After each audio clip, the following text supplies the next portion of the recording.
இப்போ நீங்கள் இந்த மாதிரி ஒரு ட்வீட் போடுறதுக்கு முன்னாடி அவர் செல்வ பெருந்தகைக்கு ஏதாவது காண்டாக்ட் பண்ணீங்களா? சார் என்ன சார் இப்படி ஒரு விஷயம் பண்ணுறமே தப்பாக இருக்கே எனக்கு இது வரையும் யாருமே கேட்காத கேள்வி.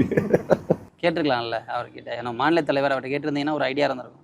நான் நினைச்சேன் அவர் என்ன வேதனையில் இருக்காரோ அவர் போய் அவர் போய் சால்வ் போட்டார். அவர் என்ன வேதனையில் இருக்காரோ அவர் போய் சால்வ் போட்டு அவர் தான் ஃபர்ஸ்ட் போய் சால்வ் பண்ணுறாரு. அப்போ என்ன திரும்ப கேட்கறது அவர்கிட்ட?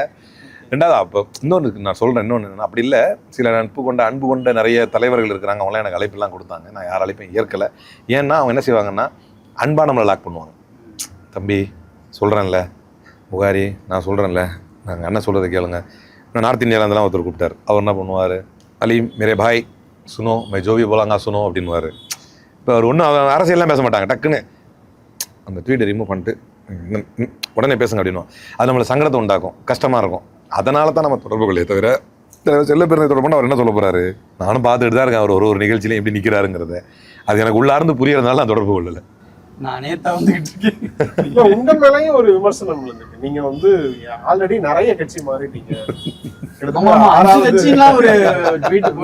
அது வேற பயங்கரமா வைரலாயிருக்கு. நீங்க வந்து சந்தர்ப்பவாத அரசியல் பண்றீங்களா? சரி சார், நான் என்ன சொல்றேன் இல்ல, ஃபர்ஸ்ட் அரசியல்ல நான் இப்ப என்ன சொல்றேன்னா, அணி மாறுவது, இப்ப இன்னைக்கு கூட்டணி வச்சோம், வேற கூட்டணி மாறவே கூடாது. அதுவா என் வாதம். சரியாக ஆதாயத்துக்காக மாறுறது, ஒரு நம்பி இருக்கிறவ வந்து அப்படி விட்டுட்டு போறது. இப்போ அந்த கோணத்துல நீங்க முதல்ல நான் இந்த பொய் செய்தியை பாக்குறேன். நான் போடுறானுங்களே வேற என்ன பின்ன கட்சியில இருந்தீங்க அப்படின்றத தெளிவா போட்டுருக்காங்க. எந்த கட்சியில போட்டிருக்காங்க சொல்லுங்க? டிவிகே ஆல்ரெடி இன்னொரு டிவிகேல இருந்தீங்க. சரி, அப்புறம் வந்து அது என்ன அமைப்புல எல்லாம் இருந்ததா கட்சி? அது கட்சியா? நீங்களே நேக்கா தெரிஞ்சுக்கிட்டே அந்த கட்சி நான் இவர் டிவிகே காரன் நினைக்கிறேன். பொய் செய்திய நியாயப்படுத்தி பேசுற டிவிகே காரர் இவரு எடுக்கிறாரு. இப்பதான் எடுத்து வச்சிருந்தேன். டிஎன்டிஜே, ஐஎன்டிஜே, ஐஎன்எல்பி, அப்புறம் டிவிகே. வாங்க, அங்கேயே ஒரு டிவிகேல இருந்திருக்கீங்க. Original TVK, OG TVK. அது அதாவது டிஎன்டிஜே என்பது நான் படிச்சு மதரசா முடிச்சுட்டு வந்த உடனே சீரியஸாக இதுக்கு ஒரு ரிப்ளை கொடுத்துட்றேன்.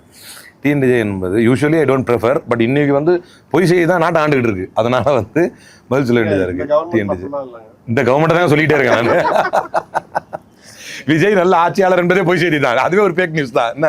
என்ன ஒரு சிஎம் வந்து பேசுறது சரியா தான் பேசுறேன்.